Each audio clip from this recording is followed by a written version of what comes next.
Ah non, pas du tout, pas du tout. Enfin, on va dire pas forcément.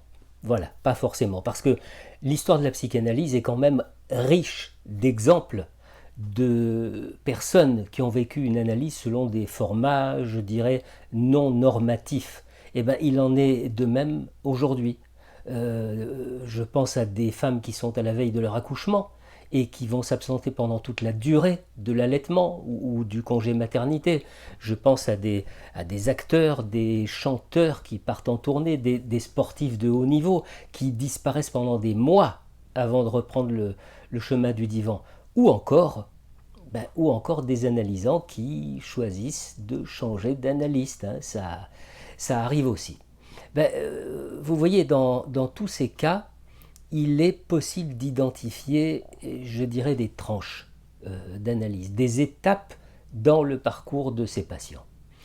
Je vais en citer deux. Hein. La première tranche, généralement, comme la plupart d'entre nous, la première tranche, c'est celle qui correspond à l'état d'urgence. Voilà, l'urgence qui fait entrer en analyse quand, je cite, on a tout essayé. Bon.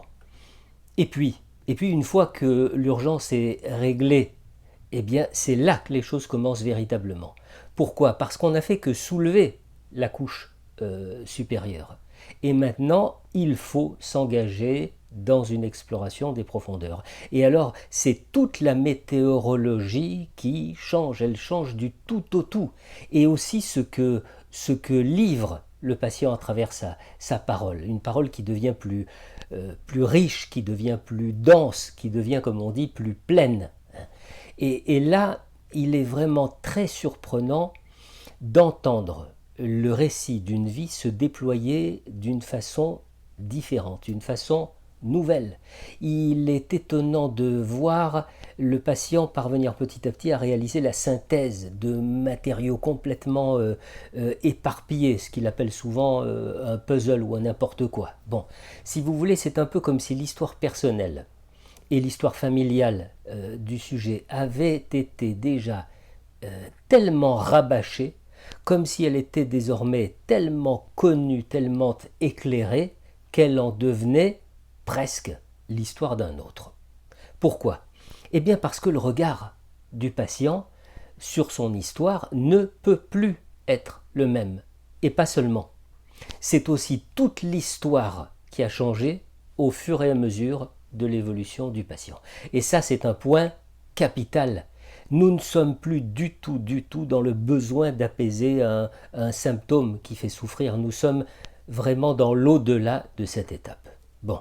Et puis, il y a une deuxième réflexion qui concerne l'identification des tranches d'analyse, et elle concerne un moment très important, une étape cruciale dans l'analyse du patient.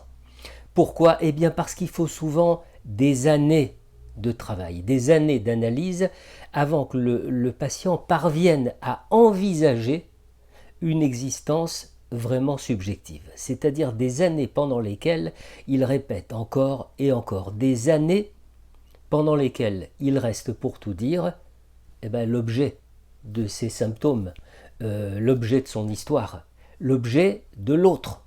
Et dans une telle situation, comment imaginer que la parole puisse se déployer sur le mode associatif? Comment arriver à imaginer qu'elle crée des ponts entre le passé et l'actuel?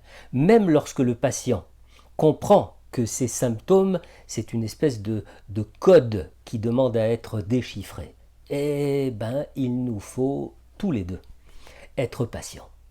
Et donc, vous voyez que les prétentions de conduire des analyses sur des périodes courtes et d'une façon générale sont de gros mensonges, sauf à ne pas avoir une idée cohérente de ce qu'est la fin d'une analyse. Voilà.